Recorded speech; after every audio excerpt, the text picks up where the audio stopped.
Hello everyone, I'm Sam, often called Sammy Boy, and today I've got a new story. I've been working on this for a while. It's oftentimes where I find that making a new story is the hardest, but I think I've got a good concept on the world, and I think you guys will like it. So, let me introduce to you all the story of Michael Ostergaard.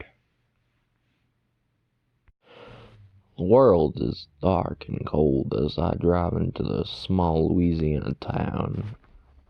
It's been years since I last seen this place. Precisely 7 years. It's sad that I come back on these terms, but who knows anymore. My name is Ryan Ostergaard, and I have one goal in mind: investigate the death of Michael Ostergaard, my long-lost brother. Michael Ostergaard grew up in a small Louisiana town just right on the edge of the bayou. He ended his life 3 months ago, and since 7 years ago, I hadn't seen him. Last time I saw him, we were in a bar drinking. He was on the verge of madness, from what I could tell. Rambling, getting everything out. He was arrested that night. I don't know why, but he was. Other than that, the last time that I saw him was when we were both 9. He never seemed like the type to kill himself. And his therapist had shrugged him off as crazy. But he had said some things that night. He also had a journal. Now, to the average man, it was filled with ramblings, but it did hold some things. There were definitely elements that were,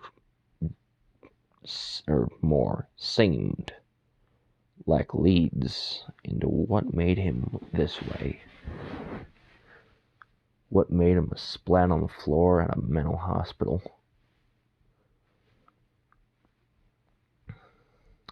From what I know, there's a few spots to go for info.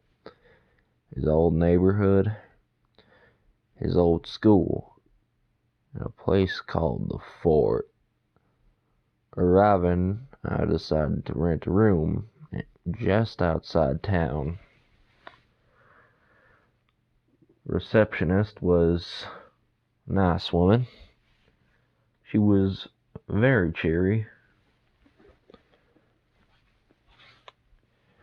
To finally see a customer. Heck, she may have been the owner's daughter, for all I knew, but for right now, that's not my problem. It was just a simple motel room, run down, almost visible filth on the wall, but it would do for now.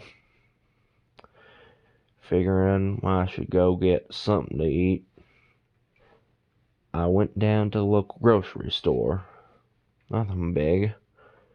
It was actually a locally owned grocery store, something I hadn't seen in a while. I figured I wouldn't get too many answers out of them, but it would be worth a shot.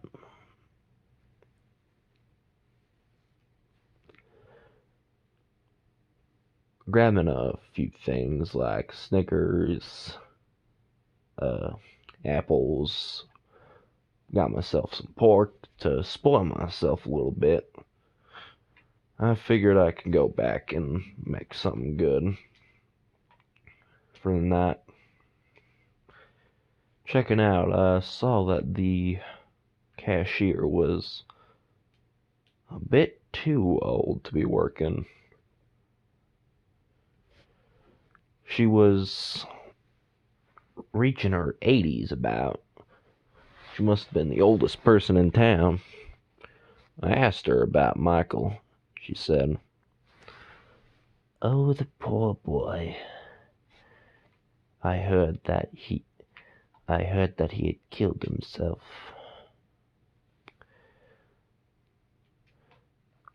I asked her if she knew why he would die. She said, "Well, madness does drive people to do weird things.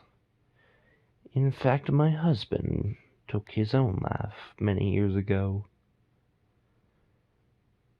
I was shocked by this, and I said, "I'm sorry, ma'am." She said, "Oh, no. You don't have to be sorry. There's nothing anyone could have done about it."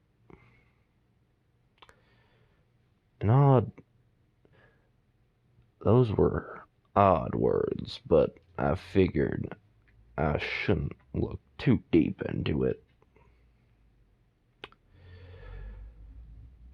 Going out the door, I figured that I should probably get some sleep before tomorrow.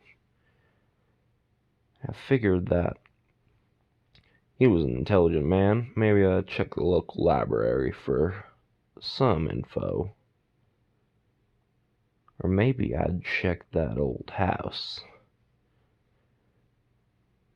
You see, on the way to the grocery store, I drove past an old house with a lot of people that seemed very, very rich. Now, my days as a private investigator told me two things.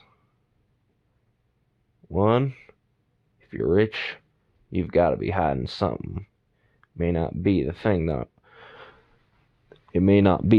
that people think you're doing, but whatever. And second, that old houses have dark secrets. Riding back towards the house that riding back towards the motel that I was staying in, I could feel something almost radiating from the swamp.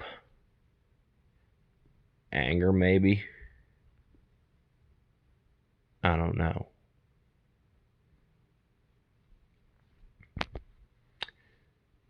Maybe I'll check there. Not tomorrow.